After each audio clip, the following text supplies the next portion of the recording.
What's up, everybody? This is Kaiana from HMO Sports, back at it again with my weekly wide receiver stardom situm, and we're talking week 6. Let's get to it.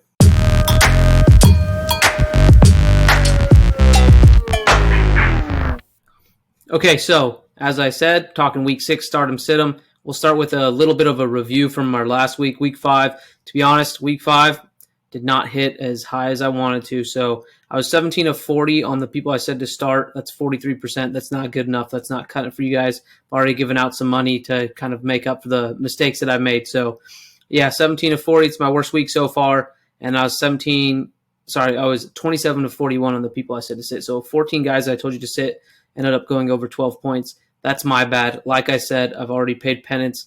I missed on week 5, and I wasn't as good as I wanted to be. So, going to make up for here on week 6. Going to have some solid advice to give you. But again, week 5 is the only one that I was sub 50% on my picks. So you shouldn't expect week 5. I think that's an anomaly. Everybody misses every once in a while. So week 5 I was off. Moving on to week 6. We're going to start looking at teams with byes. So the Lions, the Titans, and the Texans and the Raiders are all on bye this week. This is the first week of byes in the NFL. Things to navigate around. So like the Lions, obviously, even if Amon-Ra St. Brown was playing, you can't play him this week because he's on bye. The Raiders, Devontae Adams, obviously, would be starting in everyone's lineup, and he's going to be out. Texans and Titans, if you were even playing the receivers, they're going to be out as well. So those 4 teams, get them out of your starting spots if you got any players on those 4 teams. Okay, looking at Thursday night, it's the Washington Commanders and the Chicago Bears. Hopefully this Thursday game won't be as boring as last night's Thursday game, which was one of the worst football games I think most of us have ever seen. So we're going to hopefully start off a little bit strong, more scoring than what happened with Denver and Indianapolis. Looking at the Commanders, Curtis Samuel and Terry McLaurin, I'm going to start both of them. Chicago's defense isn't very good. I think that Washington's going to kind of pick them apart. Brian Robinson, they're going to try to run the ball a lot with him. I think coming back, it looks like Gibson's in Ron Rivera's doghouse. Not sure why, but I think they're going to try to give Brian Robinson the ball quite a bit, but I think the Bears might be ready for that and are going to game plan and try to stop the run. So I expect Curtis Samuel, who's led the Washington Commanders every week in targets so far, I expect him to get his 12 points, and I expect Terry McLaurin to have his first good game of the season and most likely get in the end zone against a bad Bears team. So I'm starting Curtis Samuel. I'm starting Terry McLaurin. I love Jahan Dotson, but if he's healthy and he plays, I'm sitting him this week. And then Diami Brown had a huge week last week, but I think that was kind of just a flash in the pan because Dotson was out with injury. So if Jahan Dotson plays this week, I'm still sitting him, and I'm also sitting Diami Brown. On the Bears side, I'm not going to start any receivers on their team until they can prove consistently that any of them can produce. I don't think a single Bears receiver has eclipsed the 12-point starting threshold so far this year. So I'm sitting Mooney. I'm sitting Velus Jones. Even though he had a touchdown last week, he still didn't go over 12 points. And I'm sitting N'Keal Harry, who should be coming off IR pretty soon here. Niners-Falcons, I'm going to start Debo, and that's the only receiver I'm starting. I watched the game a lot last week because they played against my team, the Panthers, and honestly, Jimmy G is the game plan that Kyle Shanahan has for him is about as safe as possible. So I expect Debo to get his. He'll get his rushing carries against the Falcons, who are not as bad a defense as people expected during the coming into the season, but still not great. But I don't expect any of the other receivers, Ayuk or Jennings, to be able to get 12 points even against a bad Falcons team. I think that San Francisco just tries to run the ball down their throat. Falcons side, if Drake London plays, then I'm starting him. I know that the Niners are good, but they just lost one of their starting cornerbacks, so their defense took a hit, especially on defending passes. And I expect the Falcons to be trailing and going to have to throw the ball. So I think Drake London will see enough volume to warrant starting, and especially if Kyle Pitts is playing instead of sitting again. I think that Kyle Pitts will take some of the attention off Drake London. So I expect Drake London to have a good game, even though I think the Falcons lose against the Niners. Patriots-Browns, Jacoby Myers, I guess, is just a must-start every time he plays. Doesn't matter who the quarterback is. I actually really like Bailey Zappi. For those of you that watched our content early in the season, you'll know that. He was my favorite quarterback coming out of college this year, and I think he's actually looked pretty good in his two games that he's played. Last week he threw his first pick, but it actually wasn't his fault. He hit Aguilar literally in the chest, and it bounced off his arms and then got intercepted. So I think Bailey Zappi kind of gives a little bit of a boost to the wide receiver core. I think Jacoby Myers gets his. I think Aguilar is going to have one deep touchdown in this game, which is why I have him on here, but I don't think he'll have the volume. I think he'll have maybe 3 or 4 catches at the tops, but I think he finds the end zone on a deeper pass. So I got both of them starting. Devontae Parker and then Tyquan Thornton, the rookie, who his first game action was last week. I'm sitting both of those guys. Haven't shown to have any real chemistry so far with Bailey Zappi or with Mac Jones for that matter, so not starting either of them regardless of quarterback. Cleveland Browns side, I'm starting Amari Cooper. He's looked good in 3 out of the 5 games so far for the Browns. I expect him to continue that trend going forward. I think he'll have a good game, but I'm sitting Peoples-Jones. I do think, though, that one thing to again realize is that the Patriots do a really good job at taking away the thing that your offense does best. Bill Belichick is good at scheming and stopping that. We know the Browns love to run. We know they're really good at running. They have great running backs. I don't think the Patriots will be able to shut down Chubb and Kareem Hunt entirely, but I think that they'll do a much better job than the past Cleveland opponents of bottling up the run, so I think they're going to have to throw in this game, and I expect Amari Cooper to benefit from that. Jets-Packers. Jets coming off a blowout win last week against a Miami team that was, again, playing a third-string quarterback, so still good win for them. And despite that big blowout win, not too many of the Jets receivers had good days. I expect that to flip here. The Packers, I don't think are as great as people think. The Giants had their way with them, and even though it was a close on the scoreboard, I thought the Giants offense, even though they're bereft of any talent at the wide receiver position because of injuries, they still looked good enough to beat the Packers last week. So I think the Jets take advantage of that Packers defense, and Garrett Wilson and Elijah Moore are both starts this week. I'm sitting Corey Davis, though.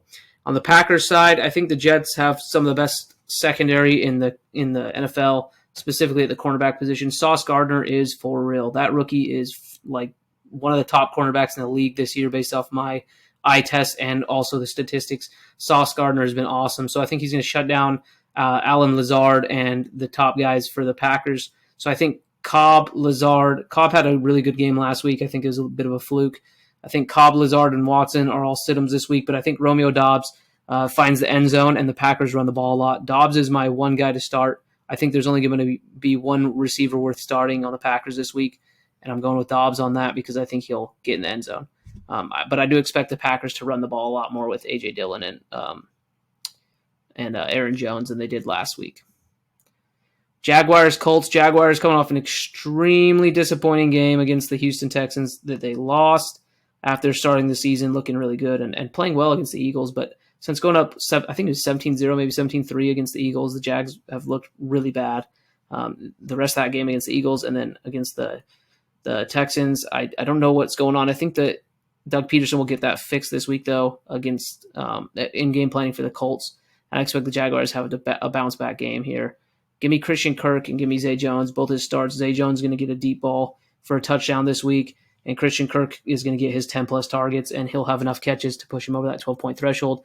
I'm sitting Marvin Jones Jr., a guy that I liked in the preseason, a guy that I still like, but I think last week he had a nice game. This week, though, I'm having him on the bench. On the Colts side, Pittman is I'm going to start him every week regardless. I think that number one guy for Matt Ryan is a must start every week, even though last week, again, Pittman didn't break the 12-point threshold. He still had enough volume share to keep me happy. Then Alec Pierce in the last 2 games, he hasn't been as injured. He's looked pretty good. And again, I expect the Colts to be trailing here to the Jags, so I think they're going to throw it a little more, especially if Jonathan Taylor's out. I mean, Nyheim Hines had a pretty scary-looking concussion last week, so I don't expect them to be running the ball too much, especially if Jonathan Taylor can't play. So give me Pittman and give me Pierce, both starting for the Colts.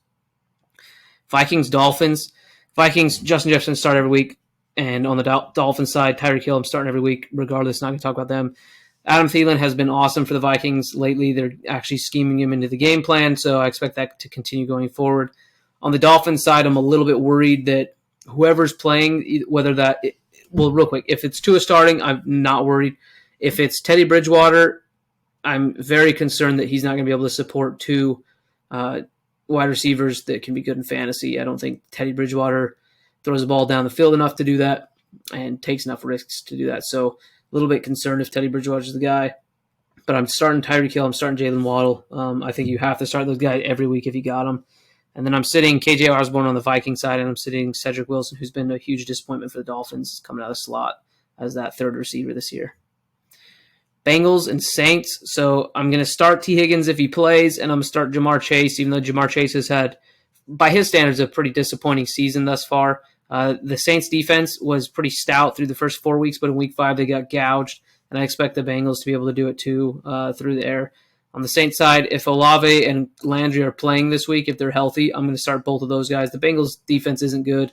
An interesting note, though, is that the Bengals defense hasn't given up a touchdown in the second half at all this entire year, but they're getting kind of beat up in the first half. So I expect Olave and Landry, especially if Andy Dalton's playing. Andy Dalton has definitely looked good, even though he's played without two of his three starting receivers in both of his starts so far. So I expect Olave and Landry, if they both play, to be startums this week. But I think Michael Thomas, even if he does play, I'm not going to start him this week. The lower body injuries with him specifically concern me. I don't think he'll be able to get through a full game if he starts this early. Ravens, Giants. Ravens, a little bit disappointing last week, but I expect Bateman and Duvernay both, if they both play.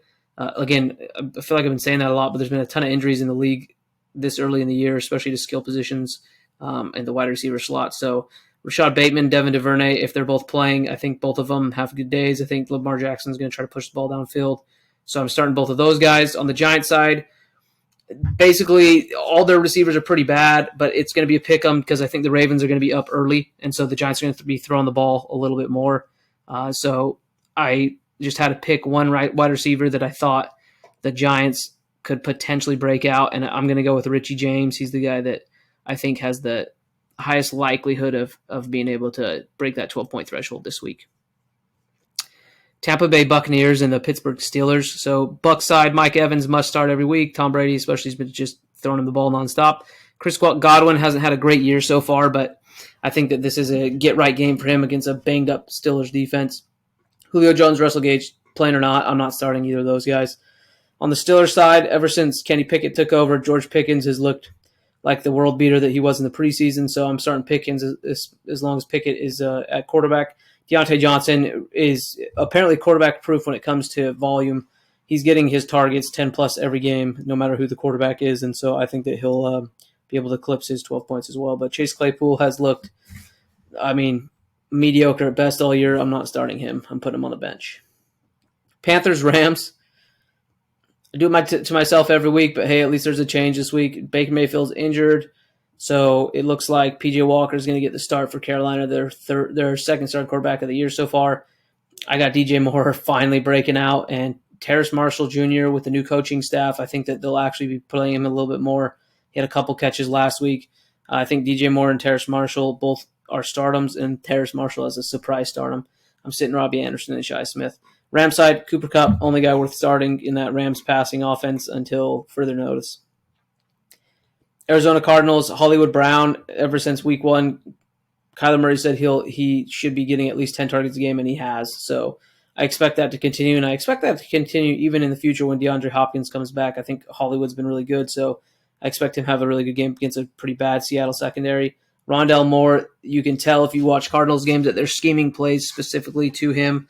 So I think that he'll get his fair share of opportunity here. And so I got Hollywood Brown, Rondell Moore on the Arizona Cardinals side. Greg Dortch, though, Rondell Moore has pretty much taken all his volume away. I think he had one target last week and no points. So those two guys are the only starters for the Cardinals. On the Seahawks side, DK Metcalf and Tyler Lockett, starting both of those guys every week regardless. I think that they've both proven that they can play with any quarterback. Maybe Russell Wilson wasn't the guy that was carrying that team like we thought. So give me Metcalf, give me Lockett on the Seattle side. Bills, I'm starting Gabe Davis and Stephon Diggs. And the Chiefs, I'm starting MVS and Juju in what I expect to be a pretty high-scoring game with two defenses that aren't great, especially in the secondary, Buffalo due to injury. So I'm starting those four guys on both sides. I think it'll be a pretty high-scoring game like everyone's expecting. I'm sitting at Isaiah McKenzie hesitantly only because of injury concerns. That's the only reason. And then other than that, I'm starting those four guys on the Bills and Chiefs. Cowboys, Eagles, big-time NFC East game to see who will be in first place this early in the season after Week 6. Cowboys side, whether it's Cooper Kupp or Dak Prescott playing, I think it's going to be Cooper Kupp one more week. I got CeeDee Lamb and I got Michael Gallup. Michael Gallup looked good enough last week in his first game back from injury that I'm comfortable enough starting him. So I'm starting Lamb, I'm starting Gallup, but I'm sitting Brown. On the Eagles side, I'll start both of their guys, A.J. Brown and Devontae Smith. Even though the Dallas Cowboys defense has looked legit all year, I think both those guys have good games. They're both worthy of starting. And even if they're not, I don't think that anyone's going to sit A.J. Brown if he's on their team, regardless of matchup. So give me Devontae and give me A.J. on starting on the Eagles. Broncos and the Chargers. Broncos side, I mean, reports are that Russell Wilson's been playing with a torn lat in his throwing shoulder, so that's not good news. But Cortland Sutton and Jerry Jeudy, I'm going to start them both this week against the Chargers defense that's been bad all year, especially with the banged-up running back situation in Denver. And on the Chargers side, I'm going to start Mike Williams, and I'm going to start DeAndre Carter. I don't think that Justin Herbert's going to be hesitant to throw against a Denver team that has been pretty good on defense so far. So I expect Mike Williams and DeAndre Carter to have good games. Keenan Allen, if he plays, I think that Denver will kind of key on him, and he'll be slowed a bit by his injury. So I don't expect him to have a great game. And that covers it for week 6. So like I said, there's 4 teams on bye: the Lions, the Titans, the Raiders, and the Texans. So make sure you get those guys from your team that play for those 4 teams out of your starting lineups nice and early. Other than that, I mean, like I said, I release these wide receiver start 'em, sit 'em videos every week. I'm here to answer any questions you have, and I respond as fast as I possibly can. So you can hit us on Twitter, you can hit us on Instagram, you can comment here on YouTube, and let us know any questions you have. Start a sit 'em or trades. Love analyzing trades. I've made quite a few myself, and if you saw one of our videos last week, I recommended selling Dalvin Cook. Now he had a good game, so it's a good time to sell. I don't think he'll have a great finish this season, and I'm a little bit concerned about his shoulder situation because this is the second year in a row that he's had shoulder problems. I was able to sell him for 2 first-round picks and Ezekiel Elliott in a dynasty league, so I think you can get a good return for him right now. As always, I appreciate everyone who watches us on YouTube. I appreciate everyone who comments, likes, subscribes, sends us questions. I love answering questions. We don't get paid to do this, doing it for fun and to help people.